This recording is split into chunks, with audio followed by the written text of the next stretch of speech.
पिता का और उसके पुत्र हमारे उद्धारकर्ता प्रभु यीशु मसीह का धन्यवाद हो।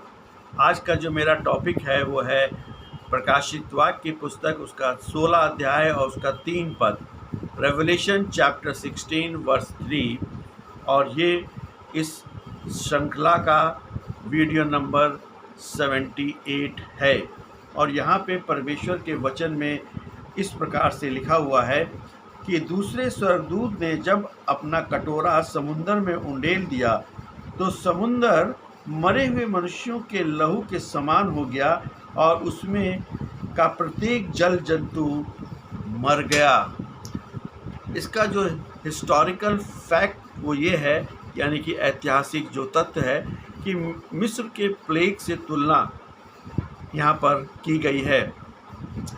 ये घटना मूसा के समय मिस्र पर आए पहले प्लेग निर्गमन 7:20 की याद दिलाती है, जहाँ नील नदी का पानी खून बन गया था और मिस्र के लोग नील नदी को देवता मानते थे। यहाँ समुंदर पर कटोरा उंडेलना ये दिखाता है कि जो साम्राज्य खुद को अमर और सर्वशक्तिमान समझते थे, जैसे रोमन साम्राज्य, परमेश्वर उनके घमंड को तोड़ रहा है।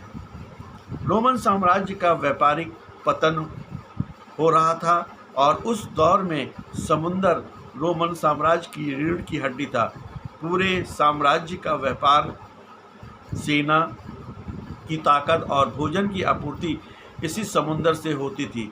समुंदर का मरे हुए इंसान को खून जैसा हो जाने का ऐतिहासिक संकेत ये था कि रोम की आर्थिक और सैन्य शक्ति पूरी तरह ठप हो जाएगी।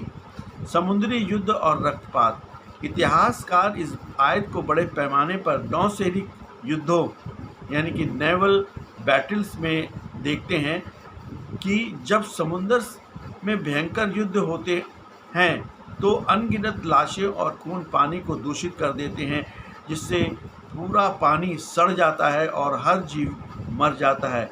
इस आयत में हम बहुत से छिपे आध्यात्मिक रहस्य जो कि बहुत ही गहरे हैं, इनको देखते हैं। पहला, मरे हुए मनुष्य का सा लहू, blood like a dead man.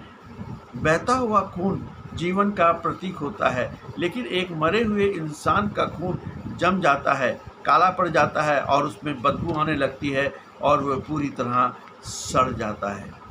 ये दर्शाता है कि जब मनुष्य परमेश्वर से पूरी तरह से दूर हो जाता है और पाप की पराकाष्ठा पर पहुंच जाता है तो उसका आत्मिक जीवन इसी सड़े हुए खून की तरह बदबूदार और मृत हो जाता है। वहाँ जीवन की कोई भी गुंजाइश नहीं बचती है। दूसरी बात जो हम यहाँ पर सीखते हैं कि समुंदर का आत्मिक प्रतीक, बाइबल की भविष्यवाणियों में समुंदर को अक्सर मानव जाति की बेचैन भीड़, अविश्वासी जातियों और सांसारिक व्यवस्था का प्रतीक माना गया है। रेवलेशन 17 और 15 में यह कटोरा उस वैश्विक व्यवस्था यानी कि ग्लोबल सिस्टम पर न्याय है जो परमेश्वर के खिलाफ खड़ी है। यह दिखाता है कि समाज, संस्कृति और मानवता की वह भीड़ जो मसीह के बिना जी रही है, अनंतता आत्मिक और नैतिक रूप से सड़ जाएगी। तीसरी बात, सब जीव मर गए, एवरी लिविंग क्रिएचर डाइड।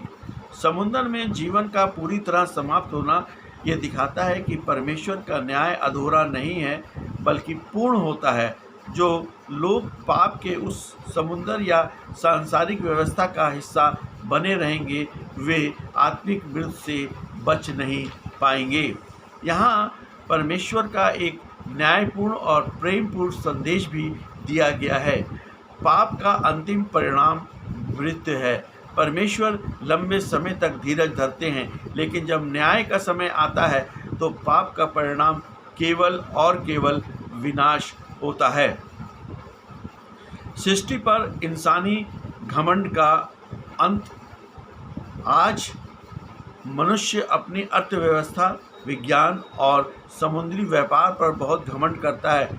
ये वचन याद दिलाता है कि परमेश्वर एक इशारे पर जो बहुत कुछ नष्ट हो सकता है, जिस पर इंसान भरोसा करता है। पश्चाताप की पुकार है यहाँ पर कि प्रकाशित वाक्य की ये भयानक भविष्यवाणी हमें डराने के लिए नहीं बल्कि सचेत करने के लिए लिखी गई है कि आज के इंसान को चेतावनी देती है कि वे इस सड़ती हुई सांसारिक व्यवस्था से बाहर निकलें और यीशु मसीह में सच्चे जीवन को खोजें।